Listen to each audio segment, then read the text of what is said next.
I'm Logan Crawford, and right now on Spotlight, are you looking for a book that is so original, that is such a page turner that you're actually going to fan yourself with the pages? Well, look no further than Blind Justice. It is an incredible work of fiction written by James Bridgwater. It is the story of Mark Wilson, who has suffered such trauma and abuse over the years that he has developed a split personality. He suffers from psychosomatic blindness, and he's also a transvestite vigilante who is out seeking justice against the pedophiles of the world. It is truly original, and we are happy to have the author of such an outstanding book on the Spotlight today. Welcome, James Bridgwater. James, thank you for being my guest. Well, thank you for having me. My pleasure to have you here today. For the folks at home, I know I gave them a little bit of a synopsis. Tell me a little bit what Blind Justice is all about. What the story of the book? The actual sort of narrative. Yeah. Well, the story of the book was I knew someone who was a transvestite, but they kept it hidden for years. And so, because of that, and also what was going on in some of the stuff in the news with various pedophiles and stuff, because when I wrote it, it was the time that that man, Jimmy Savile, who used to be a DJ over here in the UK, was in the news a lot because he got accused of pedophile. But then in the story, because Mark Wilson gets, he loses his parents in a car crash and then becomes an orphan and goes to an orphanage, and there is abused by various people and has a very rough time.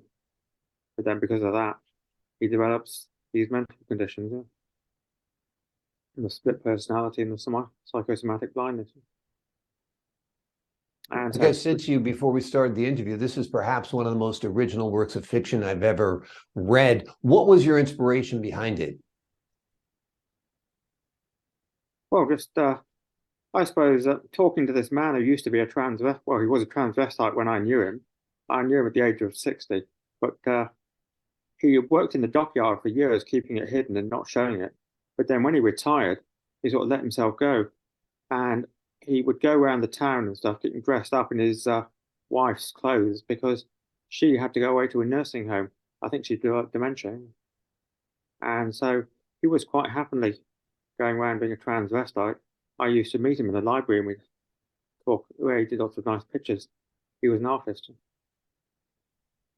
And so I got talking with him about some of his experiences in the past.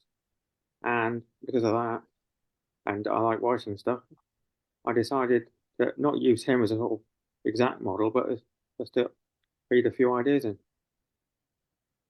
And wonderful. Well, it was great inspiration. It's very original. Obviously, you let your imagination go with you a little bit there after speaking to this gentleman. Times have certainly changed for transvestites, transgendered people, and cross-dressers. And I guess that's makes this a good time for you to release this novel. Well, I think it was released a couple of years ago now. Yeah.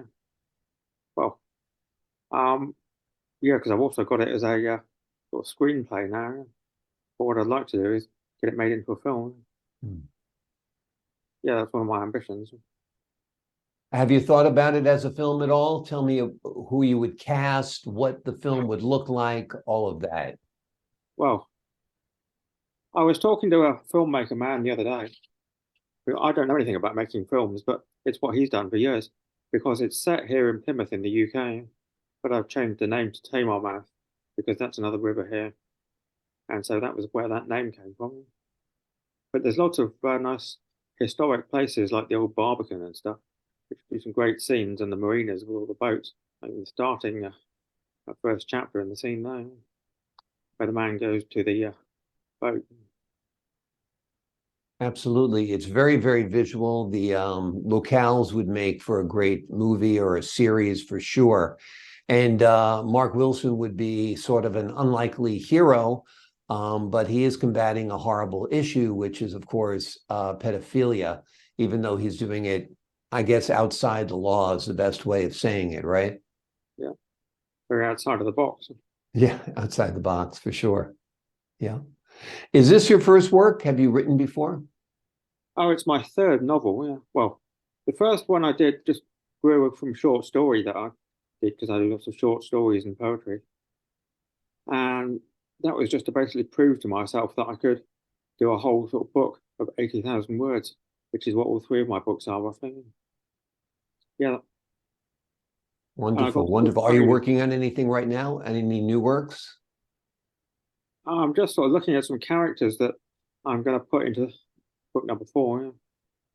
Yep, I've had some good ideas for that. I'm going to be looking at someone who probably has a military family and gets moved from barracks to barracks because his father is a quite ambitious soldier and he wants to go up the ranks.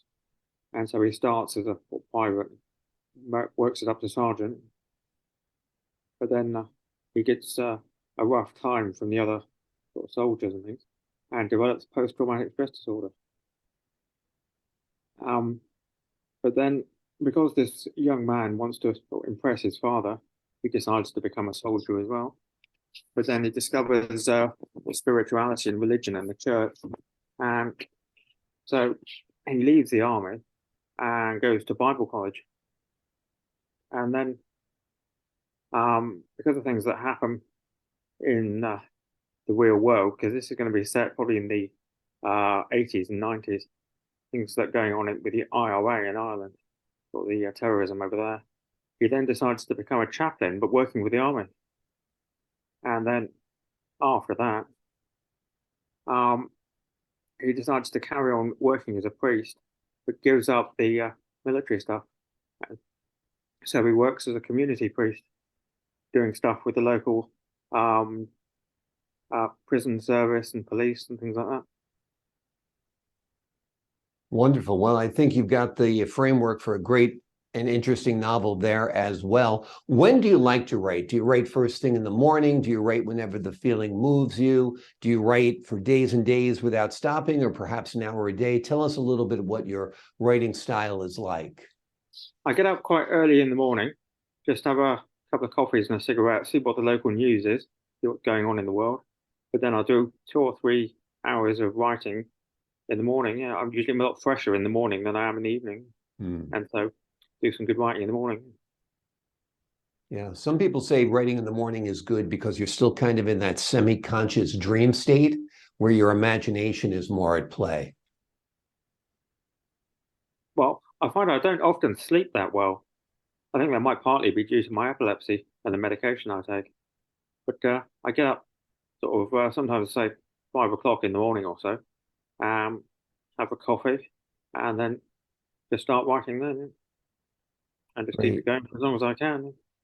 Well, you're doing great. The book, Blind Justice, is a winner. It's a terrific book, highly original, as I mentioned. It's a story of Mark Wilson, who has suffered a lot of trauma and injuries in his life. He has a split personality. He is a transvestite vigilante. He also suffers from psychosomatic blindness, and he goes out on a quest for justice against people who hurt children.